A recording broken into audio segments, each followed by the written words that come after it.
의 말씀 듣도록 하겠습니다. 세속도시 한복판에서 이 제목으로 은혜를 나누길 원합니다. 예루살렘에서 바울이 잡혔죠. 바울이 잡히고 감옥에 갇혔습니다. 그리고 이곳저곳으로 이렇게 끌려다니며 지금 재판을 받고 있습니다. 그 와중에서 생명의 위협을 계속 당하고 있죠. 근데 오늘 말씀을 제가 이렇게 끊어서 그렇지만 공교롭게도 그 앞뒤로 계속 바울이 얼마만큼 그런 위기 가운데 있는가를 잘 보여주고 있어요. 22절에 이러한 자는 세상에서 없애버리자 살려둘 자가 아니라 하여 떠들며 옷을 벗어 던지고 티끌을 공중에 날리니, 이 사람 죽여야 된다, 아주 결심하고 이렇게 하고 있는 그런 모습입니다. 마지막 10절에서도 큰 분쟁이 생기니 천부장은 바울이 그들에게 찢겨질까 하여 다툼이 생겨가지고 몸이 찢기를 같아가지고 그를 보호해야 되는, 생명의 굉장히 어떤 위협 가운데 있는, 위기 가운데 있는 그 모습, 순간순간 그런 위기들이죠. 이렇게 자꾸 위기가 발생하고 하니까 이게 바울이 안 되겠다, 천부장이 얘에 대해서 좀 조사 좀 해봐야 되겠다 해가지고 이제 천부장이 직접 바울을 신문하려고 그렇게 합니다. 그 가죽으로 이렇게 묶고 그리고 채찍질하여서 이렇게 신문하려고 이렇게 합니다. 이렇게 묶이고 채찍질 당하고 이렇게 신문받는 과정은 바울의 어떤 불행한 사건일 뿐만 아니라 사실은 초대교회 교인들이 일상적으로 겪었던, 많은 초대교인들이 겪었던 그런 아픔이기도 하고 그렇습니다. 이 모습을 통해 가지고 다시 한번 아픔을 당하고 있는 초대교인들의 하나의 위로가 될 수 있을 겁니다. 왜냐하면 우리 신앙의 사도들도 동일한 그 아픔을 경험했다는 겁니다. 그럴 뿐만 아니라 이런 아픔을 통해 가지고, 이런 고난의 현장을 통해 가지고 주께 주신 메시지들이 있어요. 또 그 메시지를 같이 나눴으면 좋겠습니다. 아마 이 바울이 재판을 받고 있는 과정들은 누가가 엄밀하게 조사해 가지고 기록하는 사실일 겁니다. 근데 이 사실을 기록하는데 그냥 무미건조하게 이렇게 누가가 써내려 가진 않아요. 굉장히 드라마틱합니다. 드라마 같습니다, 여러분. 여러분 성경이니까 그냥 이렇게 여러분이 그래 이렇게 보려고 하는데, 여러분이 한번 보면은 그 순간순간 위기와 위기를 해결하고 또 다음 장면에 넘어가는데 굉장히 드라마틱합니다. 오늘 이래가지고 결국 가이사랴까지 이렇게 바울을 호송하는 장면, 다음 시간에 보게 될 그 장면이 정말 드라마입니다. 예루살렘 수비대의 절반 넘게가 바울을 호송하기 위해서 마지막 달려가는 그 모습들을 보게 되면 그래요. 자, 누가는 여러 가지 사실인데 이걸 굉장히 드라마처럼 보여주고 있어요. 그러면 왜 그러느냐? 흥미를 위해서, 즐거움을 위해서 그러는가? 물론 그럴 수 있어요. 그래서 어떤 사람은 이 사도행전 어떤 학자는 주석하면서 그 제목을 즐거움의 유익이라는 표현을 썼습니다. 사도행전에서 그 가지고 있는 그 즐거움을 봐야 된다는 거예요. 얼마만큼 이렇게 사건들을 이렇게 재밌게 엮어가고 있는지. 그러나 이건 성서죠, 성서. 소설이 아닙니다. 소설이면 재밌게 읽어요.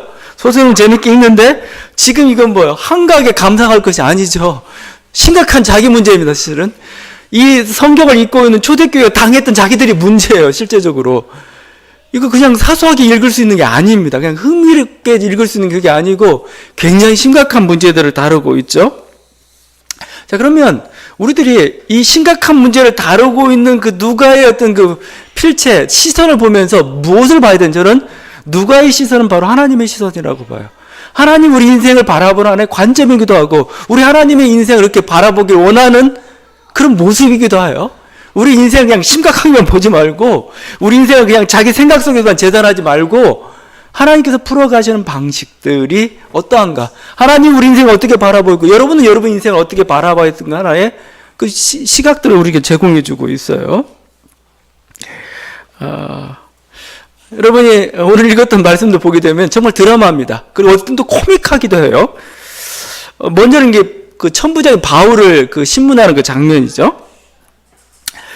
바울은 지금 문제가 생겼습니다. 천부장 문제가 생겨가지고 백부장한테 아마 가죽줄로 바울은 가죽줄로 묶여서 끌려왔을 겁니다. 그러고 나서 얘를 좀 신문하라고 이렇게 명령을 내렸던 것 같습니다.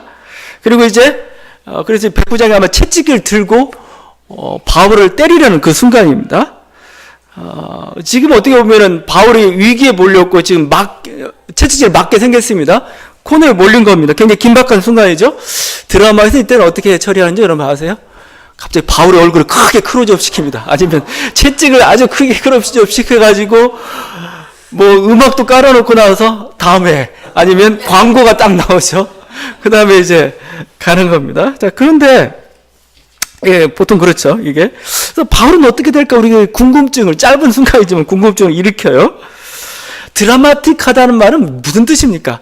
이게 그냥 그래도 맞았다 하면 별로 드라마틱하다는 말을 안 써요. 너무 당연한 거예요. 이게 안 맞아요.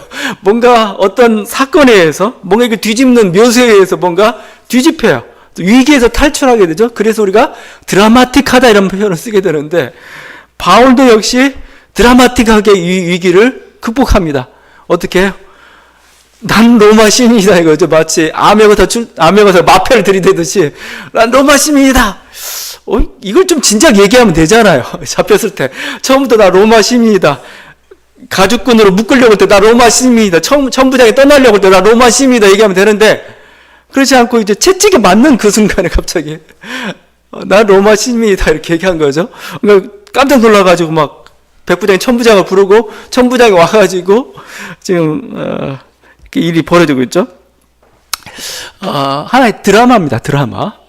근데 우리 인생이 이런 드라마처럼 극적으로 전개되지는 않죠. 근데 제가 이렇게 얘기했지만 또 한편 돌이켜보면 우리 인생도 굉장히 극적이에요. 드라마틱합니다. 여기에 시간이란 요소만 좀 압축시켜 놓으면 여러분 드라마틱합니다. 여러분 인생도 그냥 별거 아닌 것 같은데, 여러분한테 만약에 자기 인생을 한번 이렇게 전기를 한번 써봐라. 그럼 갑자기 심각해집니다. 막 쓰다 보니까 내 인생도 뭐예요? 굉장히 드라마틱했다는 걸 알게 될 겁니다. 뭔가 극적이고 뭔가 위기가 있었고 반전도 있었고 굉장히 험한 세월을, 마치 야곱이 바로 앞에 가가지고 너 누구냐 하니까 뭐죠? 전 야곱인데 지금 130살인데 험악한 인생을 살았습니다 하고 얘기했는데 그럴지도 몰라요. 우리도 시간이라는 어떤 걸 압축시켜 놓으면 정말 드라마틱함. 그래서 어떻게 보면은 여러분이 지금 현실 속에서는 잘 못 느끼는데 그 사건이 지나고 나서 되돌아보면은 드라마틱해요.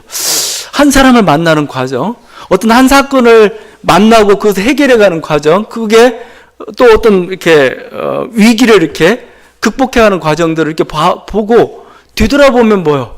그게 시간이라는 게 압축되면서 뭐죠? 굉장히 극적이었구나, 여러분도 고백하게 될 겁니다. 더더군다나 우리 하나님을 믿잖아요. 하나님이 힘이 강한 분이고 또 그분이 우리 인생에 대해서 계속 개입하길 원하시는 분이 우리가 알아요. 우리 사랑하는 분이 알기 때문에 우리는 뭐요? 더욱더 극적인 걸 바라죠. 내가 어떤 위기의 순간에, 내 인생의 힘든 순간에 뭐냐? 하나님 당신이 정말 하늘에서 번개처럼 내리치시든지 하셔서 뭔가 내 위기를 극복할 수 있는 길을 열어주십시오. 그런 희망과 기대를. 그러니까 우리는 항상 드라마틱한 인생을 꿈꾸며 살고 있는지도 몰라요. 근데 하나님은 우리가 이런 기대가 그러면 허황된 거냐? 하나님은 그렇지 않아요. 이런 기대에 대해서 우리는 허황되지 않고 오히려 우리를 이해하십니다. 왜냐하면 드라마틱한 인생을 강구할 때 그 간절함을 알기 때문에 그래요. 어떻게 보면 우리 손으로 할 수 없는, 그러나 이걸 돌파해야 되는 그 위기 가운데서 뭐죠? 뭔가 지금 희망을 찾고 있는 거 아니겠습니까? 도움을 달라는 그 간절함을 알기 때문에 드라마틱한 그거에 대해서 뭐라고 하지 않으세요. 드라마틱한 그런 강구에 대해서 하나님께서 뭐라고 하지 않으시고 오히려 위로하시고 오히려 용서해 주시고, 어떻게 보면 용서하는 게 아니고 우리에게 힘을 불어넣으시고 내가 너와 함께한다 이렇게 말씀하고 있어요. 우리의 간절함에 대해 하나님께는 반드시 응답하시겠다고 성경은 정말 귀에 못이 닿도록, 정말 어떻게 보면 계속 못이 박히도록 그렇게 우리들에게 말씀을 전하고 있습니다. 근데 문제는 하나가 있어요. 뭐냐면은 하나님의 맷돌은 너무 천천히 돌아요. 이렇게. 여러분, 이게 그 시간을 좀 견뎌내야 됩니다. 시간을 좀 이겨내야 됩니다. 압축해놓으면 그냥 드라마틱한데 인생의 한순간을 살고 있는 우리들에게서는 그 시간을 좀 이겨내야 된다. 하나님이 하루가 천년 같고 천년이 하루 같다는 그것 때문에 우린 그 시간의 무게를 좀 견뎌야 된다는 그런 것도 있겠지만, 하여튼 하나님께서는 그 우리들의 간절함을 이해하시고 또 우리 인생 속에서 그렇게 드라마틱하게 우리를 이끌어 가세요. 여러분 시간이 흐르고 난 후에는 아 그렇구나 우리가 고백을 하게 되는 거죠. 한 사건이지만 오늘 그걸 보게 됩니다. 이어지는 사건은 사내들인 공회에서 벌어집니다. 사내들인 공회에서 벌어지는데 이 사내들인 공의회라고 이렇게 얘기하죠. 우리가 국회와 같은 곳입니다. 장로들과 뭐 여러 가지 학자들과 또 이렇게 대표들이 제사장들이 모여서 회의를 벌입니다. 이제 바울을 놓고 이제 재판을 벌이는데 아마 그 주재하는 사람이 대제사장인 것 같아요. 대제사장 아나니아라는 사람이 나오는데 이제 공개 재판을 하게 됩니다. 근데 바울이 여기서 이렇게 얘기하죠. 형제들아 오늘까지 나는 범사의 양심을 따라 하나님을 섬겼노라 라고 이렇게 1절에 얘기합니다. 근데 대제사장이 그 소리를 듣고는 그 입을 치라고 이렇게 딱 명령합니다. 그러자 바울이 바로 반발합니다. 회칠한 담이여 하나님이 너를 치시리로 하면서 오히려 저주를 합니다. 지금 바울이 심판을 받고 바울이 지금 재판석상에 있는데 오히려 바울이 대제사장을 심판하고 있어요. 대제사장이 오히려 심판 때에 끌려온 것처럼 하나님 너를 치실 것이다. 하나님 너를 저주하실 것이다. 이렇게 저주선을 하는 거죠. 저는 이 장면 보면서 오버랩되는 게 있습니다. 오버랩되는 게 바로 예수님이 신문당하신 장면입니다. 예수님 처음으로 대제사장 앞에 끌려왔습니다. 끌려와가지고 왔는데 예수님이 대제사장 앞에서 자기를 변호하지 않아요. 바울처럼 변호하지 않습니다.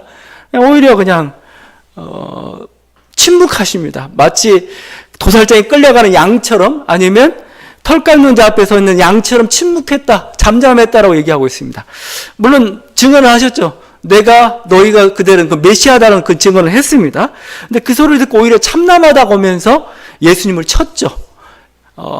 그 침을 뱉고 머리에 수건을 두르고 얼굴을 쳤다고 이렇게 되어 있습니다. 이게 예수님은 당했고 그 순간에도 잠잠한 그것을 이렇게 받아들이셨습니다. 근데 바울은 안 당해요. 바울은 안 당합니다. 바울은 오히려 보여. 대제사장한테 반발합니다. 막 반발하는 거죠. 그러면서 아주 저주까지 퍼붓습니다. 하나님 너를 칠 거다. 나를 친다고? 예수님은 그냥 당했는데 하나님이 너를 칠 거다 이거죠. 결국 뭐 이게 하나님의 뜻이고 하나님의 말씀이면 결국 대제사장 그렇게 될 겁니다. 이후에 대제사장은 여러 가지 불운한 운명들 맞기도 하고 막 그랬던 것이죠. 자, 예수님을 모욕과 사형 판결을 이끌어갔던 게 대제사장이었는데 이 장면에서는 뭐죠? 역전시키고 있습니다. 물론 뭐 아직은 뭐 재판 석상이 계속 있지만 오히려 바울의 행동과 말을 통해서 복수하고 있어요. 복수. 자, 이것도 드라마에서 상투적으로 등장하는 장면입니다, 여러분.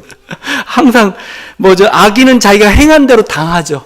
자기가 행했던 대로 이렇게 당하게 되고, 이게 대부분 악인들은 그 드라마상에 심판을 당하죠. 마지막에 결국 악에 대한 심판을 당하게 되는데, 이게 하나의 어떤 드라마지만 하나님이 보시는 인생의 드라마도 역시 그렇다는 겁니다. 그러니까 결국 그럼 사람이 쓰는 드라마하고 하나님이 쓰는 드라마가 뭐가 다르냐? 자꾸 갖고 얘기하면 시간만 좀 다를 뿐입니다. 이쪽은 짧은 시간에 그걸 끝내려는 거고, 이쪽은 뭐요? 긴 시간과 긴 역사와 그 장대한 무대 가운데 성취해야 되는데 좀 많이 시간이 좀 걸린다는 것 뿐이에요. 하나님은 심판하시는 분입니다. 하나님은 복수하시는 분입니다. 그러니까 뭐냐면은 이게 하나님의 정의예요. 우리들 하나님의 정의라고 할 때 막 눈 감고 이렇게 딱 눈 감고 저울을 들고 있고 칼을 들고 있는 그런 모습의 정의가 아니에요. 하나님의 정의는 뭐냐? 편드시는 정의라, 편드시는 정의. 자기 사랑하는 자를 사랑하고 자기 사랑하는 자를 해코지 하는 자에게 미워하는 게 하나님의 정의예요. 자기 사랑하는 사람을 부모가 사실은 그래야 되지 않나요? 아버지나 어머니가 자기 아들, 자녀 편을 들어야 되지. 나는 불평부당하게 똑같이 대우하겠다면 이건 조금 이상한 거죠. 하나님이 정의라는 게 그렇다는 겁니다. 자기 사랑한 자에게 사랑을 베풀고 또 자기 사랑한 자를 힘들게 했던 사람이다. 하나님께서 복수하시는, 보복하시는 그 모습이죠. 이게 그냥 여기만 나온 게 아니고 나움서에도 나옵니다. 나움 선지자가 선지서 쓰는데 그런 겁니다. 나움 선지서는 어떤 표제가 붙어 있냐면 니느웨 멸망 칸타타라는 표제가 붙어 있어요. 니느웨가 이스라엘을 괴롭게 했던 세력입니다. 근데 니느웨가 곧 아수르죠. 아수르의 수도인데 그게 망하게 생겼습니다. 망할 때쯤 뭐죠? 나홈이라는 선지자가 가서 니느웨에서 외쳤단 말입니다. 니네 망한다, 잘 망한다 이렇게 망합니다. 그러면서 하나님이 이렇게 얘기합니다. 나홈 1장 2절인데 여호와는 질투하시며 보복하시는 하나님이시라. 여호와는 보복하시며 진노하시되 자기를 거스른 자에게, 여호와는 보복하시며 자기를 대적하는 자에게 진노를 품으시며. 여기 한 구절인데 질투, 보복, 진노, 보복, 대적, 진노 계속해서 반복하고 있어요. 왜 그러는가? 하나님 이스라엘을 사랑해요. 이스라엘이 물론 뭐 의로워서 사랑할 수도 있겠지만 그냥 선택했기 때문에, 자기의 자식이기 때문에 그냥 사랑해요. 근데 이 자기가 사랑한 자녀를 굉장히 힘들게 한 세력이 있습니다. 힘들게 한 민족이 있습니다. 그 민족 가만 안 놔두겠다는 거예요, 이게.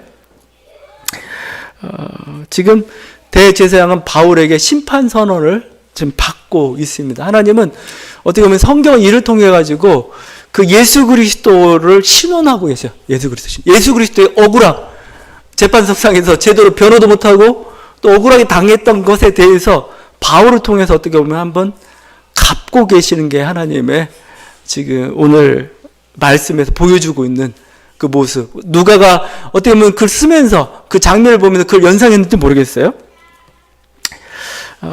또 계속 재판은 이어지고 있습니다. 재판은 이어지는데 지금 이제 문제가 붙었죠. 바울에 대한 문제가 붙었는데 이 문제를 해결하는 방식도 약간은 코믹하죠.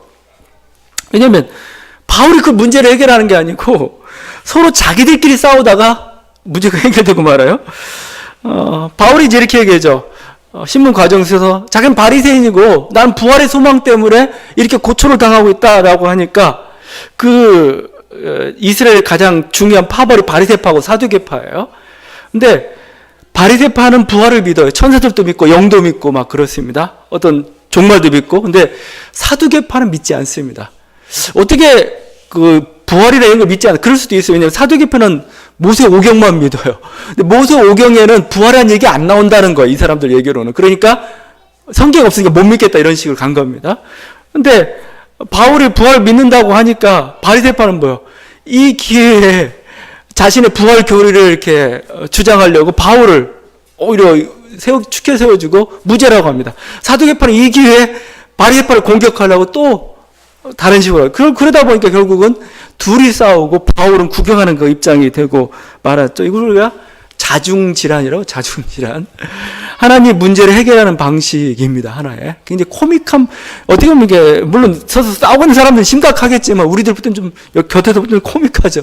왜 지네들끼리 싸워? 지금 싸워야 될 대상은 바울인데, 변호해야 할 건 바울인데, 바울은 가만히 있는데, 바울은 심각하지 않은데, 오히려 그들이 싸우면서 문제가 해결돼 가고 있는 그 모습이죠. 구약에 보게 되면 여호사밧 왕 때도 이런 일이 벌어졌습니다. 여호사밧 왕은 그 유다 왕이었는데 유다 왕이 있을 때 그 암몬과 모압과 세일이라는 그 큰 군대가 연합해가지고 유다를 쳐들어왔습니다. 연합하니까 수도 많고 세력도 강하니까 이게 어떻게 견뎌낼 수가 없습니다. 그래서 여호사밧이 하나님께 기도합니다. 이 큰 무리를 우리가 대적할 능력이 없고 어떻게 할 줄도 알지 못하고 오직 주만 바라보나이다. 그죠? 오직 주만 바라봅니다. 그죠? 어떻게 저를 도와주십시오. 근데 여호와 하나님께서 여호사밧에 이렇게 말씀합니다. 이 큰 무리로 말미암아 두려워하거나 놀라지 말라. 이 전쟁은 너희에게 속한 것이 아니요 하나님께 속한 것이다. 이거죠. 이 전쟁은, 이 싸움은 네가 싸울 게 아니고 내가 싸우겠다. 이거죠. 하나님께 속한 것이다. 이겁니다. 너희는 낙담하지 말고 나만 믿으라 이렇게 합니다. 그래서 이제 여호사밧이 이제 그 큰 군대를 맞서서 싸우러 가는데 이들이 제일 앞서서 싸우는 게 군대가 아니에요. 군대가 아니고 제일 앞서서 성가대를 배치합니다. 성가대. 예복을 입히고 성가대가 찬양하면서, 성가대 굉장히 중요한 겁니다, 여러분. 설교하기 전에 사실은 성가대가 마귀하고 싸우는 거고 우리 문제들과 싸우는 거죠. 성가대가 앞서가면서 거기서 찬양하면서 그냥 가는 겁니다. 그러니까 하나님이 그 이상한 영을 이렇게 부어줍니다. 그러니까 어떤 일이 벌어지냐면 모압과 암몬이 작당해가지고 서로 이제 연합군 세력끼리 갈등이라는 겁니다. 세일 군대를 쳐버렸어요. 자중질환 이런 겁니다. 또 세일 군대를 없애고 나니까 모압과 암몬이 서로 또 서로 해가지고 서로 싸우다가 다 전멸해버리고 맙니다. 그래서 유대 군대는 피 한 방울 안 묻히고 승리하고 전리품만 이렇게 수집해 가는데 그게 나흘이 걸렸다 이렇게 되고 있어요. 여러분, 우리가 좋아하는 찬양, 주만 바라볼지라, 찬양의 그 내용입니다. 주만 바라볼지라. 그냥 나는 주만 바라보나이다. 하나님은 이 전쟁은 너희에 속한 게 나에 속한, 내가 싸우겠다. 그리고 자중질환을 통해서 이렇게 승리케 하셨던 거죠. 하나님 우리 생각을 넘어서 역사하셔요. 그러니까 세상이 뭔가 이렇게 경영하지만 하나님 그것을 허사라고 합니다. 허사를 경영하는 거 이렇게 말씀하고 있죠. 그들이 막 웃고 떠들고 뭔가 어둠 가운데서 뭔가 이게 악을 도모하지만 주님 보시기엔 전부 헛된 짓이다. 헛된 짓으로 무익하게 만들어 버리시는 게 하나님의 모습입니다. 세상을 우습게 만들고 우리를 건지시고 높이시는 그 모습을 오늘 그 재판 과정 속에서 이렇게 보여주고 있습니다. 이런 과정을 통해서 바울은 일단 지금 완전히 위기에서 벗어난 거 아니죠. 순간순간의 위기죠.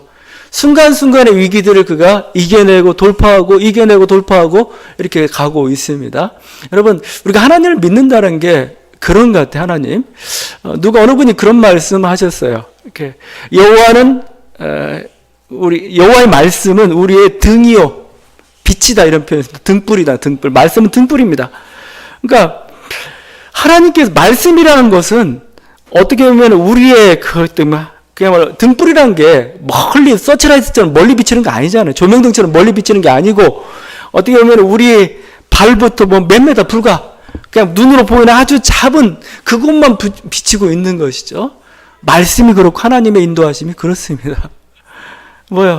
거기만 벗어나면 돼요, 우리는. 그 위험을 하나 벗어나고 하나님께 벗어나면서 우리는 어느 순간에 큰 산을 넘어가고 있을 겁니다. 처음부터 하나님께서 서치라이트처럼 저 먼 곳까지 다 비춰주지 않아요. 아주 그냥 저까지 완전 보장, 나는 너희를 완전히 그냥 10년, 100년이건 너희가 보장, 그렇게 하진 않으세요. 주님은 오늘 하루 양식을 왜 우리로 기도하라고 하셨잖아요. 하루 먹을 거 있으면 괜찮은 겁니다. 하나님 우리들에게 하루 것을 책임져 주세요. 그 다음날 하루. 그러다 보니까 뭐예요?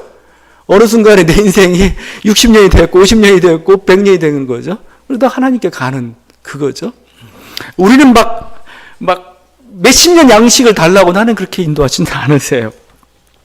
바울도 이렇게 한순간 이렇게 넘겨가면서 결국은 하나님 일을 이루는 거고, 또 그가 결국 마지막에 하나님 앞에 온전히 성공 인생을 쓰게 되는 그 과정이죠. 오늘 하여튼 이 말씀 속에서 여러 가지 우리들이 받아야 될 그 교훈들이 있고 우리 인생 속에 적응해 볼 수 있길 바랍니다.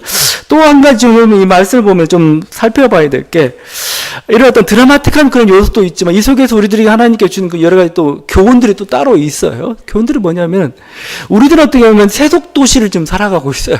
세속도시 속에 다가온 그 위기 가운데 하나님께서 우리를 어떻게 구원하시는가를 보여주고 있지만, 또 세속도시 한복판을 살아가고 있는 우리들이 이 세속도시가 가지고 여러 가지 권리도 있고 의무도 있고 그런 거죠. 그런 것들을 어떻게 바라봐야 될 건가를 또 보여주고 있어요. 그게 하나의 우리 교훈이 되었으면 좋겠습니다. 그 하나가 시민권 문제죠. 로마 시민권. 바울은 빌립보에서 분명히 자기는 하늘나라의 시민권을 가진 사람이라고 얘기하고 있습니다. 나는 하늘나라의 시민권을 가졌어. 그러면 자기는 하늘나라의 시민권을 가졌기 때문에 로마 시민권은 포기해도 되느냐? 아닙니다. 바울은 또 로마 시민권을 적절하게 다 사용을 하고 있어요, 지금. 위기의 순간 로마 시민권 이러면 대단한 겁니다. 로마인들이 로마가 강력했던 이유 중에 하나가 로마 시민권이었습니다. 로마 시민권. 뭐냐면 보통 우리는 어떻게 합니까? 다른 제국들은 자기 민족만 특권을 누려요. 다른 민족들은 다 이렇게 없이 여기고, 그러면 항상 전쟁이 나게 되고 불만이 쌓이게 되어 있습니다. 그런데 로마는 그러지 않았어요. 로마 시민권을 발부합니다. 로마 사람들뿐만 아니고 로마 제국에 공로를 세운 사람들에게 시민권을 다 나눠줍니다. 이 시민권을 가지면 로마 시민권 똑같아요. 원론까지 될 수도 있고 고위직까지 다 오를 수가 있고 총독까지 될 수도 있고 고위직에 오를 수 있는 그런 권리입니다. 그 권리들을 나눠줍니다. 그래서 제국 안에 이렇게 전부 포섭을 시켰던 거죠. 시민권이 있으면 함부로 구속당하지 않습니다. 시민권이 있으면 이렇게 채찍질이나 태형당하지 않습니다. 세금이나 어떤 여러 가지 그 문제에 있을 여러 가지 혜택들이 또 로마 제국이 철저히 보호해주는 그런 게 이 로마 시민권이죠. 아마 바울은 이 로마 시민권을 사용해서 선교 여행에 큰 도움이 되었을 거고 위기에서 많이 돌파하는 그런 일이 되었을 겁니다. 그 로마 시민권을 무시하지 않아요. 세상에 가진 권리를 잘 활용해야 되죠. 사도행전만큼 세상에 있는 권리를 활용하고 싶어하는 성경이 없어요. 왜냐하면 사도행전에 유력한 사람들 이름이 많이 나와요. 총독들 이름이죠. 왕들 이름이죠. 왜 그들의 이름을 들먹이겠습니까? 그들이 가지고 있는 권세를 이용해서 뭐죠? 교회가 보호를 받으려는 거죠. 하나의 선교와 우리가 나그네적인 삶을 살아가고 있는데 이 나그네적인 삶 속에서 뭔가 유익을 얻기 위해서 그렇게 했던 것이죠. 이런 것들은 저는 그게 악한 것이 아니라면 잘 활용해야 된다고 저는 생각을 해요. 우리의 가지고 있는 시민권, 우리들이 가지고 있는 국적, 아니 우리들이 가지고 있는 여러 가지 어떤 모습들이 하나님 나라와 또 이 세상 속에서 우리의 편리와 안전을 위해서 좋은 거라면 저는 적극적으로 활용해야 될 필요성이 있다고 생각합니다. 초대교회에서 정말 유력한 사람이 교회 오기는 힘들었을 겁니다. 그러나 유력한 사람 한두 명이 왔을 때 그게 주는 안전함이, 그들이 주어지는 어떤 그 보장, 대단한 거였죠. 우리 초기 한국교회가 많은 영향력들을 미쳤습니다. 많은 영향력들을 미쳤는데 그 초기 한국교회가 작은 숫자예요. 불과 우리는 1%, 2%가 안 되는 그 숫자 가지고 엄청난 일들을 했습니다. 그 중요한 이유 중에 하나가 주로 깨어있는 민족주의자들이 한국교회에 많이 들어왔기 때문에 거기서 힘을 발휘할 수 있었던 겁니다. 그러니까 물론 이들에게서 하나 있던 민족의 희망들을 안고 있는 그런 엘리트들이죠. 쉽게 따지면. 그들이 여기 있었기 때문에 교회도 그만큼 어떤 힘 있는 집단으로서 이렇게 설 수 있었던 겁니다. 이건 아닐지라도 최소한도 우리들의 악을 행치 않기 위해서라도 세상 권리랄지 세상 직위를 잘 이용하는 법을 배워야 됩니다. 우리나라는 불행이라고 좀 하기 그렇지만 이렇게 짧은 역사 가운데 여러 명의 대통령이 있지만 장로 대통령이 3명이나 있었죠. 이승만, 김영삼, 이명박 대통령이죠. 근데 하나같이 별로 인상이 느낌이 별로 안 좋고 이명박 대통령은 완전히 그 중에 최악이 될 것 같아요. 탐욕, 거짓, 독선. 이건 어떻게 조금 저열한 존재처럼 이렇게 보일 정도입니다. 왜 그랬을까? 교회가 우리가 나그네임을 계속 강조해요. 맨날 성경이 찬송이 나그네 천국 간다 이런 얘기를 하면서 실제적으로 이 세상을 살면서 어떻게 살아야 될지는 가르치지 않았어요. 물론 가르칠 수도 있겠지만 온전한 모델들, 최소한도 이 세상을 살면서 악에 물들지 않기 위해서는 우리가 천국 간다 하지만 100년 가까이 이 땅에 살아야 되는데 그 100년 사는 동안에 악에 물들지 않게 해서 어떻게 살아야 되는가에 대해서 가르치고 모델도 제시하지 않았어요. 그냥 자기 욕심대로 하다가 결국은 지탄을 받는, 그렇죠?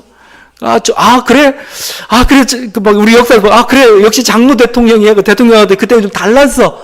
이런 얘기가 나와야 되는데, 오히려 반대가 나왔던 거죠. 그러니까, 또 그러고도 교회는 뭐라고 하지 않아요, 별로. 그러니까 교회의 관심은 세상에도 별로 관심이 없었어요. 세상에도 별로 관심이 없는, 물론 이제 관심이 어떤 면에서 관심이 없었냐면 하여튼 세상에서 우리가 해야 될 일에 대해서는 별로 관심이 없었던 거죠. 여러분, 신앙 따로 삶 따로 일 수는 없죠. 최소한도 권리를 활용하지 못할 때는 그 권리를 잘 활용할 수 있는 법을가, 최소한 악에 물들지 않는 법을가 좀 배웠어야 되는, 배우지 않았다는 겁니다. 바울은 그걸 잘 활용하고 있어요. 두 번째 볼 수 있는 것은 나그네도 세상 법에는 순응해야 되죠. 거기 5절이죠. 너희 백성의 관리를 비방하지 말라 했느니라 이거죠. 우리는 외국인들이에요. 쉽게 따지면 외국인입니다. 우리가 그러니까 외국인은 지금 어떤 나라에 와 있습니다. 내가 이 나라에 와 있는데 여기서 그 나라 정치에 참여하고 광장으로 나가고 뭔가 내가 마음에 안 든다고 내 마음대로 하고 그렇게 하면 안 돼요. 붙잡혀갑니다. 굉장히 그 인생이 곤고해져요. 그 외국인으로 살면은 그 나라의 법에 순종해야 되고 그 나라의 법을 지켜줘야 여러분의 인생이 편안합니다. 여기 세상의 법을 지키라는 것은 우리들이 세상에 살면서 천년만년 살겠다고, 아니 세상의 법을 지키면서 뭔가 이 속에서 아름다운 세상을 건설해, 물론 그런 뜻도 있겠지만 주목점은 거기에 있는 거 아닙니다. 세상과 갈등을 안 일으키려고. 우리 목적이 여기에 있는 겁니다. 왜 세상의 법을 지킵니까? 여러 가지 이유도 있겠지만 중요한 것 중에 하나는 우리는 세상에 관심이 없기 때문에 그렇습니다. 세상에 관심이 없기 때문에 세상 법을 잘 지켜야 이 땅에서 편안하게 살 수가 있어요. 그래서 지키는 겁니다. 예수님이 베드로가 예수님한테 물어봐. 성전세 내야 됩니까? 성전세라고 해서 모든 사람 1년에 반세겔씩 내야 됩니다. 내야 됩니까? 얘기했어요. 이제 베드로의 의견이 이런 거죠. 우리는 이제 저쪽 신앙하고 좀 다르고, 우리 좀 다른데 꼭 굳이 유대교처럼 저런 식으로 유대교 신앙에 뭐 반세겔 내야 되느냐 이런 식으로 물어본 겁니다. 예수님이 이렇게 얘기했습니다. 물론 뭐 여러 가지 얘기하면 이런 말씀합니다. 그들에게 결국 내라고 하면 이렇게 합니다. 우리가 그들이 실족하지 않게 하기 위하여 네가 바다에 가서 낚시를 던져 먼저 오르는 고기를 가져 입을 열면 돈 한 세겔을 얻을 것이니 가져다가 나와 너를 위하여 주라 이거죠. 예수님 기적을 베풀어가지고 낚시하는데 이렇게 해가지고 고기가 이 한 세겔 동전을 물고 딱 올라올 거라는 겁니다. 그러면 반 세겔씩 내니까 네 거 내 거 해서 네 이거죠. 이 의도가 뭘까요? 예수님 놀라운 기적일 수도 있겠지만 예수님 마지못해 하는 겁니다. 안 내도 되고 뭐 무방하지만 또 내가 진짜 하나님이기 때문에 나한테 바쳐야 되겠지만 뭐요? 우린 세상에 살고 있으니까 세상의 법도에 충실해라. 왜? 실족지 않게 해서 뭐죠? 그들과 갈등을 일으키지 않기 위해서. 저는 세상 법을 지켜야 되는 그 중요한 이유 중에 하나가 갈등을 안 일으키기 위해서 그런 겁니다. 편안한 생활을 위해서 그런 겁니다. 소망은 어디에 있어요? 항상 하늘 아래 있기 때문에 사실은 우리들이 나오는 하나의 당연한 결과라고 할 수 있어요. 뭐 바울의 이 고백은 어떻게 보면 그런 고백이라고 할 것입니다. 마지막으로 우리가 받아야 될 그 교훈은 바울이 자신이 바리새임을 부인하지 않는다는 거죠. 우리들이 이 세속 한복판에 살면서 여러 가지 것들을 좀 어떻게 처신해야 될까를 보여주고 있지만 굳이 바리새인 사는 거에 대해서 부인하지 않는다는 겁니다. 왜냐하면 바리새인도 부활도 믿고 메시아도 믿어요. 단지 예수 그리스도가 메시아임을 믿지 않는 거죠. 이기 때문에 문제가 생긴 겁니다. 그러나 부활이라는 그 공통점은 붙잡았습니다. 부활 믿어? 나도 믿어. 그럼 우리 같은 편이야. 우리 이 일을 위해서 같이 하자. 이렇게 된 거죠. 여러분, 같다면 뭐죠? 그게 부분적으로라도 같다면 뭐죠? 그 부분적으로 같은 면에서 함께 인정하고 해주는 게 필요합니다. 우리들에게 있어서. 저는 그런 삶의 태도가 좀 필요하다고 봐요. 왜냐하면 개혁교회 인간과 우리가 계속 5주 동안 했지만 굉장히 부정적이에요. 그래서 그러니까 부정적인 건 인간은 악인이야 이거죠. 인간은 죄로 가득 차 있어가지고 선의 가능성이 전혀 없어. 항상 이게 개혁교회 인간관이 가지고 있는 그 모습입니다. 그러다 보니까 어떤 인간이 선을 도모하면 의심해 먼저. 저게 진짜야? 저 의도가 뭐야? 저게 가능해? 계속 의심하고 오니까 같이 안 하려고 해요, 항상요. 그러니까 의심해요. 만약에 불교인이 사랑을 행하면 사랑이란 걸로 우리는 같이 하나 할 수가 있는 겁니다. 근데 의심해요, 의심. 저 동기가 제대로 될까? 뭐 같이 해야 되나? 조금이라도 물들지 않을까? 여러분, 항상 우리들이 가져야 될 이게 있어요. 인간이 물론 타락으로 이렇게 망가졌지만 그래도 선의 가능성 항상 인간은 가지고 있다는 겁니다. 안에. 아름다운 것들을 가지고 있다는 거 여전히 그게 창조의 형상의 위대함이죠. 그럴 뿐만 아니라 이 세상을 다스리는 것은 어둠이 아니고 빛이에요. 빛이신 하나님입니다. 하나님이 다스리기 때문에 뭐예요? 어둠보다 빛이 더 많아요. 왜 우린 자꾸 어두운 것만 자꾸 보냐 이거요? 종교개혁자들 간에 논쟁이 있었던 게 있습니다. 대부분의 무슨 5대 원칙에 제가 정신해가지고 다 일치했는데 좀 틀어진 것들이 몇 가지가 있었습니다. 그 문제가 아디아포라라는 표현을 씁니다. 아디아포라는 뭐냐면 비본질적인 겁니다. 비본질적인 거.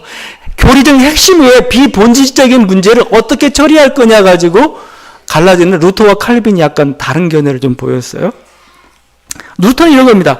성경이 명백하게 금지하지 않는 한 그것이 비본질적인 문제라면 로마 카톨릭 교회 전통도 받아들여 괜찮다 이렇게 한 겁니다.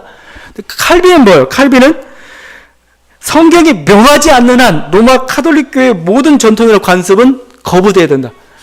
그러니까 이겁니다. 여러분 이게 단순한 문제 같은 예를 들면 성상 문제예요. 성상.